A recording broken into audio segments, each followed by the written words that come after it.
Manze, Yeah. hapo pap. Yeah, I just Juu wenyewe for real you've been through so much I'm at this telling you. point, and then That was the only mtu ameku- breakthrough I needed. Yeah, he told me what I wanted to hear. Mhm. So akaniambia juu home naye walikuwa wameniweka pressure, unaishi kwa wapi? Sikuwa Mhm. niwaambie naishi kwa mwanaume Mhm. because I couldn't tell. Babangu Hakuna venye hangeamini. hawezi Yeah, kubali. hangekubali. Yeah. Okay. Nilikuwa namwambia tunaishi na rafiki yangu. Mhm. Sana. Sasa akakubali na wewe ukakuwa tu sawa. Yeah, Results zikatokea. No, before results zitokee, Uh-huh. results natokanga like the next January. After some Mafebi time. shapo, yeah.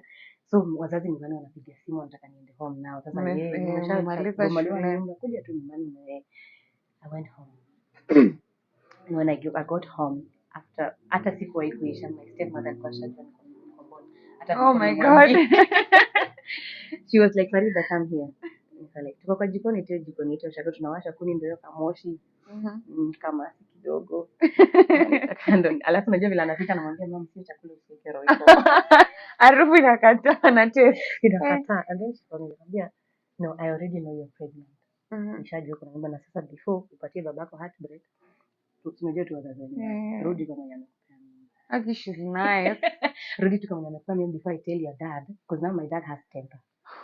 Because he has gone through a lot like a bring alikuwa ameweka akili yangu yote matumaini na jamii na wewe ndo exactly. Anaanza kuja find out niko pregnant, of course he react in a different way. Huyo ni mtu amefanya so I was really scared. So what did you do? Nairobi tena. Yeah, sasa nikampigia simu